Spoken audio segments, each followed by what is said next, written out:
नमस्कार बच्चों, CSL school में आपका हार्दिक स्वागत है।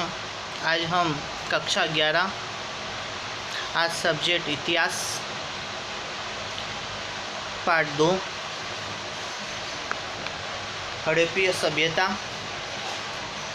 आज का हमारा पॉइंट है नगर आयोजन कि नगर आयोजन किस प्रकार का था हड़प्पीय सभ्यता में। हड़प्पा सभ्यता का सबसे मुख्य पहलू नगर आयोजन है। संपूर्ण सभ्यता में यह आयोजन एक समान दिखाई देता है। नगर, गलियाँ, मकाने की बनावट, ईंटें तथा उसकी बनावट और सभ्यता के अन्य स्थलों में एक प्रकार का आयोजन दिखाई देता है। पूरा नगर दो भागों में बटा दिखाई देता है। नगर के पश्चिमी भाग में एक ऊंचे चबूतरे पर बना किला दिखाई देता है, जबकि नगर के पूर्व भाग में, जिसे निचला भाग भी कहा जाता है, वहाँ पर लोगों के निवास स्थल हैं।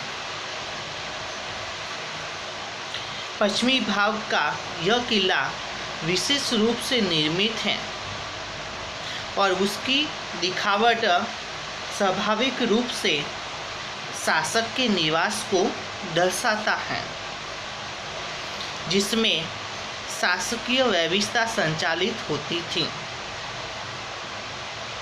यहाँ पर प्रशासन से जुड़े लोगों का कार्यालय पदानुसार था।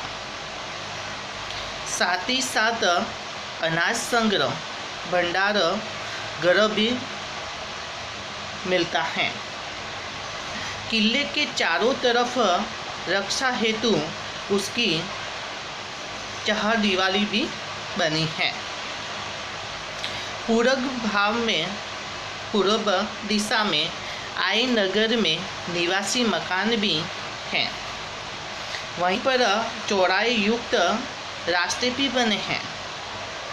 प्रधान मार्ग छोटे रास्ते से जुड़े हुए हैं। घर पक्की ईंटों से बनाए गए हैं। कुछ बड़े घरों में 3-4 बरामदे मिलते हैं।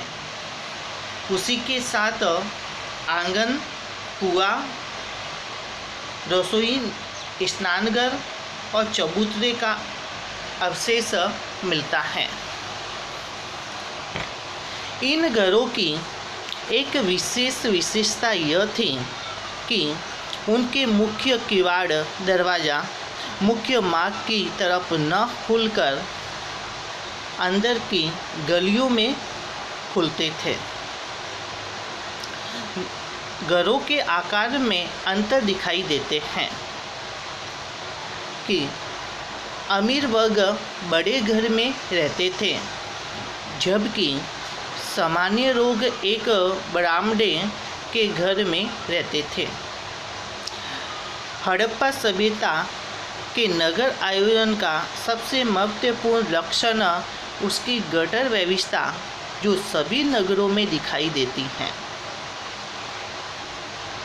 बाथरूम का गंदा पानी बाथरूम के बाहर बने गड्ढे में इकट्ठा होता था। वह छोटी गटर लाइन द्वारा मेन हॉल तक जाता था। पुनः गटर के रास्ते से शहर के बाहर निकल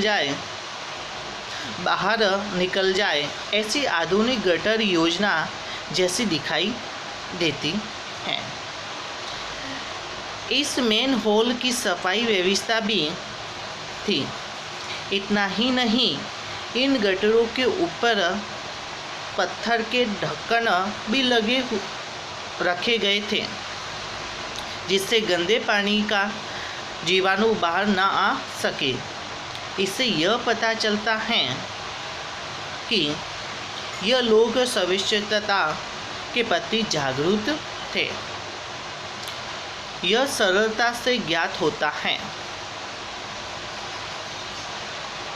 पूरब और पश्चिम शहर को अलग करता मुख्य राजमार्ग लगभग 40 फुट चौड़ा है। रास्तों की बनावट घर के बाहर इस तरह मिली है कि वे स्वच्छ हो जाए। प्रत्येक घर में कुआं और पक्की ईंट का उपयोग इस सभ्यता का मुख्य विशेषता है। मोहनजोदड़ो में कुछ घर 1 मंजिल और 2 मंजिल के दिखाई देते हैं। वे मंजिल बनाने में लकड़ी के बीम का उपयोग करते थे। बाथरूम शहरी सभ्यता का प्रमुख लक्षण माना जाता है, जो यहाँ विशेष रूप से दिखाई देता है। यहाँ के घर सुविधा की दृष्टि से उत्तम प्रकार के कहे जा सकते हैं। इस प्रकार नगर आयोजन व्यवस्था के बारे में जानकारी दी गई है और ख़ास करके इस पॉइंट में जो बताया गया है कि पूरा नगर 2 भागों में दिखाई देता है, पश्चिमी भाग और पूरब भाग। उसके बारे में जो जानकारी दी गई है वो हमें खास करके याद करनी है। इससे आगे वाला पॉइंट, हड़प्पा नगर आयोजन के कुछ मुख्य अवशेष।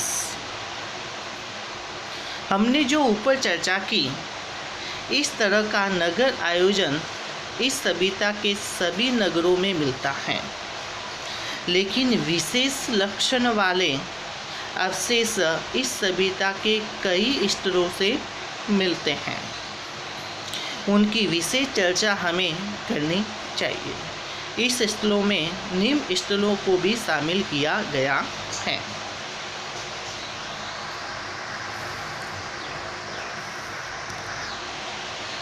नगर आयोजन में जो समझाया गया है उसको अच्छी तरह से हमें समझना है और याद करना है। धन्यवाद।